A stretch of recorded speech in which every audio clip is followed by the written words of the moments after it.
Today, our video is going to be on the 3 essential steps in conducting a literature review.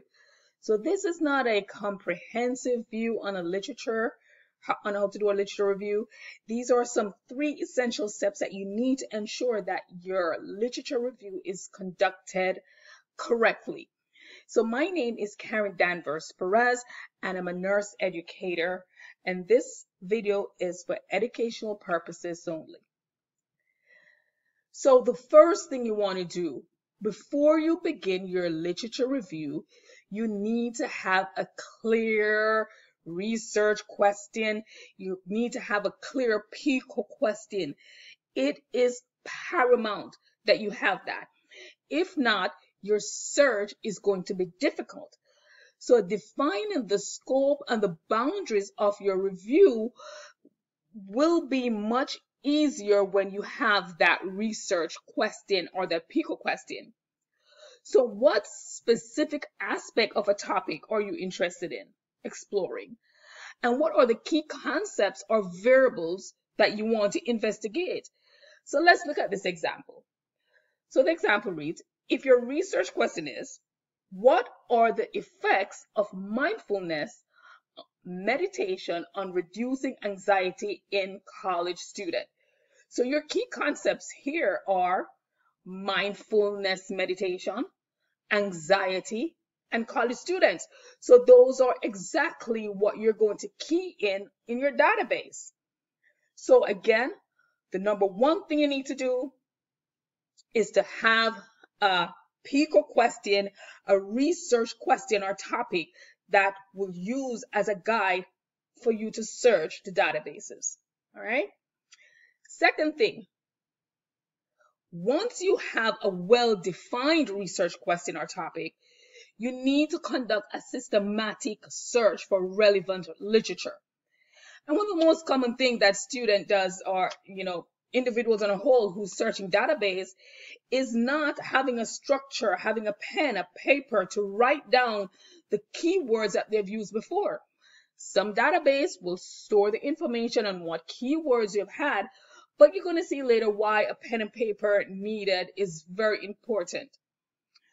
So you want to use academic database, library catalog, search engine to find scholarly articles, book report, and other resources that are related to your research or your PICOT question.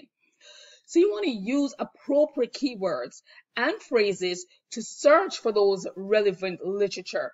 Like what we mentioned, that if your topic is going to be mindful meditation with college students, then those are your keywords that you're going to use. So you need to also use what we call the Boolean operators. Use words such as and, are, and not.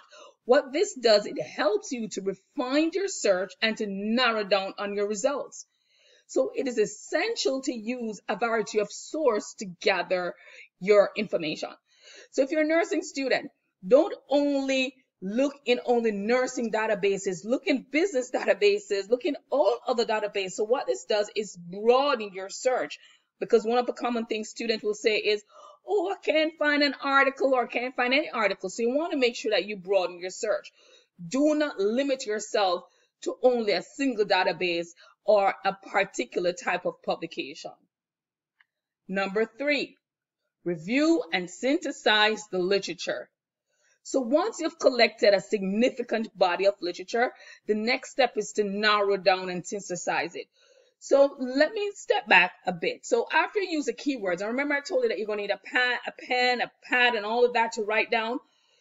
The reason why it's important is that others with a literature review, others must be able to read your literature review and follow the steps that you did and get the same result that you did. That's important.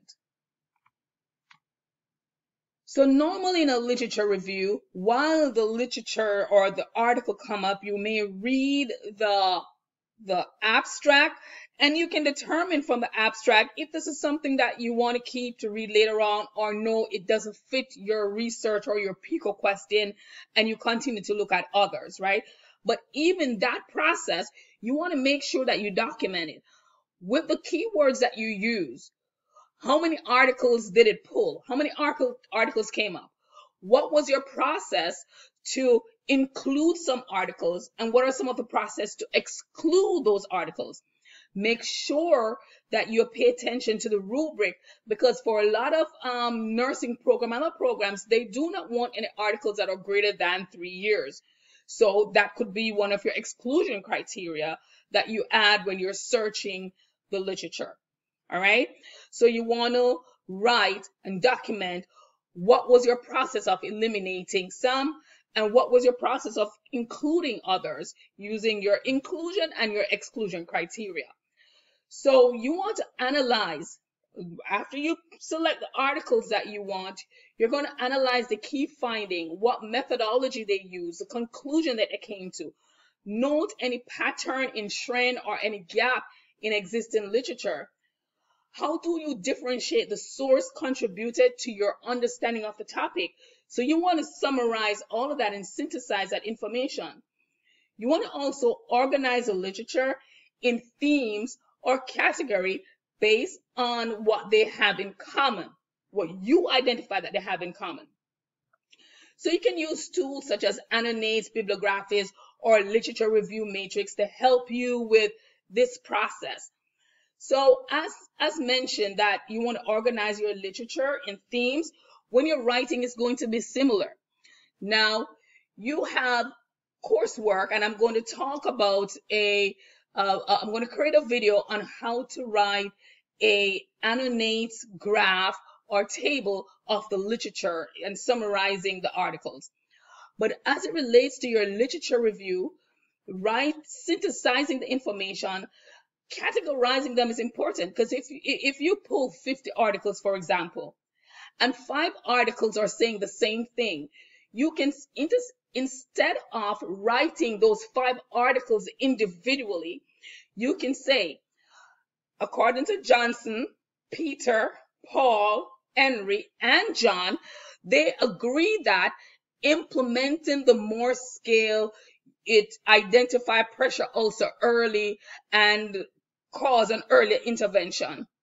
Okay, so there you go, summarizing 5 articles in one statement because they all agree on the same thing. So now if you're going to contrast, you can say, Danvers, however, does not agree that the Morse scale is effective. So that's a contrast. This is how you synthesize your information versus writing out each individual article and writing on them on what they say. And this isn't a literature review. There's some coursework that calls for the student having the reference of the article and then giving a summary of what each article says. That's different. But if you're conducting a literature review and you need to summarize your finding, you want to summarize it in that manner. All right? So to conclude, remember that conducting a literature review can be very time intensive. You may need to refine your research question and conduct multiple rounds of search and reviewing to gather comprehensive data and relevant information or relevant literature to your problem. It is crucial to cite all the sources and to use your literature review according to the appropriate citation. In nursing, it's APA. Some other field is MLA. Some other field is Chicago.